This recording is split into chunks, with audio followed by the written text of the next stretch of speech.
Nagpanchami special उकड कानवले किंवा कानोले कसे करायचे ते बघूया. पण त्याआधी जर पहिल्यांदाच माझा व्हिडिओ बघत असाल तर चॅनेलला नक्की सबस्क्राईब करून सपोर्ट करा आणि शेजारचे बेल आयकॉन पण प्रेस करा, कारण ज्यावेळी मी व्हिडिओ अपलोड करेन त्यावेळी तुम्हाला अशाच सिंपल रेसिपीज आपल्या चॅनेलवर बघायला मिळतील. त्यामुळे चॅनेलला नक्की सबस्क्राईब करून सपोर्ट करा.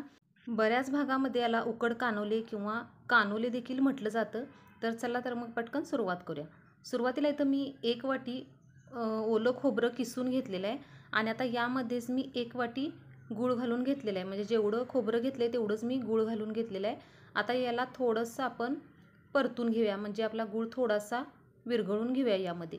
जर तुम्हाला गोड कमी आवडत असेल तर तुम्ही अर्धी वाटी किंवा पाऊण वाटी गूळ घेऊ शकता. आता यामध्ये चवीसाठी मी थोडीशी वेलची पावडर घालणार आहे आणि साधारण 1 चमचा यामध्ये तूप घालून घेणार आहे.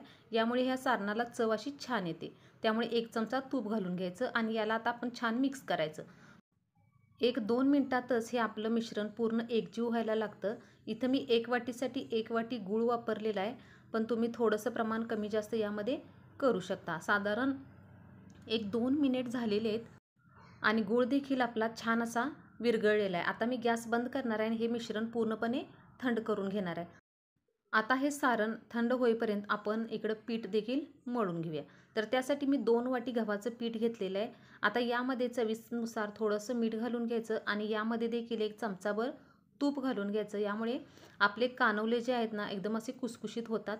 त्यामुळे चमचाभर तूप घालायचं. तुम्ही तेल वापरला तरी चालेल. इथं मी तूप वापरलेलं आहे. आता हे तूप पिठाला थोडंसं चोळून घ्यायचं आणि त्यानंतर थोडं थोडं पाणी घालून याचा आपल्याला गोळा बनवून घ्यायचा आहे. जसं आपण चपातीला पीठ बनवतो त्याच पद्धतीने आपल्याला हे पीठ बनवून घ्यायचं आहे.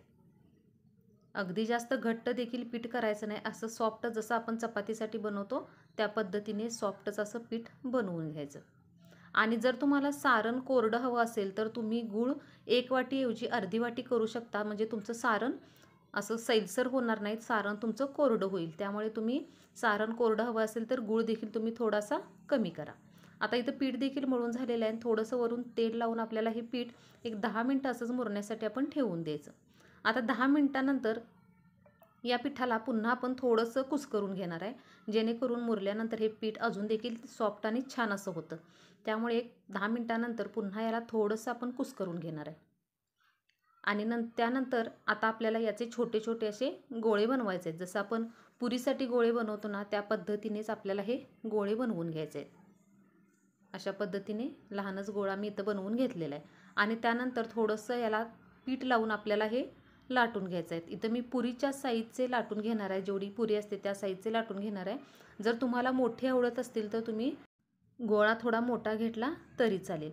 आता यामध्ये आपण थंड केलेलं सारण यामध्ये घालून घ्यायचं आणि त्यानंतर साईडने अशा पद्धतीने आपल्याला हे पॅक करून घ्यायचं आहे. जसे आपण करंजी बनवतो त्या पद्धतीनेच आपल्या कडा या पूर्णपणे आपल्याला पॅक करून घ्यायचे आहेत, जेणेकरून सारण आपलं बाहेर येणार नाही. आणि अशा पद्धतीने मी साईडची कडा थोडीशी कट करून घेणार आहे. हे फक्त डिझाईनसाठी, नाहीतर बाकी तुम्ही असं ठेवलं तरी चालेल. थोडीशी डिझाईन याला यावी म्हणून मी अशा पद्धतीने याला थोडंसं साईडने कट करून घेतलेलं आहे. तुम्ही बघू शकताय. आता अशा पद्धतीने मी एक साधारण 5 सुरुवातीला कानवले मी इथं अशा पद्धतीने बनवून घेतलेले आहेत. तुम्ही बघू शकता की दिसायला देखील हे छान दिसतं म्हणून थोडीशी डिझाईनसाठी फक्त हे कट केलेलं आहे, नाहीतर तुम्ही डायरेक्ट तसं देखील ठेवू शकता. आता त्यानंतर इथं मी चाळणीला ना अशा पद्धतीने थोडंसं तेल लावून घेतलेलं आहे, जेणेकरून आपलं कानवले जे आहेत ते खाली चिकटू नयेत म्हणून थोडंसं तेल लावून घ्यायचं आणि याच्यावर आपल्याला हे कानवले घालून घ्यायचे आहेत. आता तुम्ही साईडला देखील दोन्ही बाजूला एक एक कानवला ठेवू शकता. दोन्ही साईडला देखील जागा थोडी शिल्लक असते, त्यामुळे तिथं देखील तुम्ही ठेवू शकता. आता त्यानंतर कढईमध्ये थोडंसं एक तांब्यावर पाणी गरम करायला ठेवलेलं आहे. पाणी चांगलं गरम कडकडीत झालं, उकळलं पाणी की त्यानंतर आपल्याला ही प्लेट याच्यावर ठेवून द्यायचे आणि त्यानंतर झाकण लावून एक 10 ते 15 मिनिट आपल्याला हे छान असे वाफवून घ्यायचे. एक 10 ते 15 मिनिटांनंतर तुम्ही बघू शकता आपले हे कानवले छान असे वाफले गेलेले आहेत. तुम्ही बघू शकता मी एका प्लेटमध्ये हे काढून तुम्हाला दाखवते.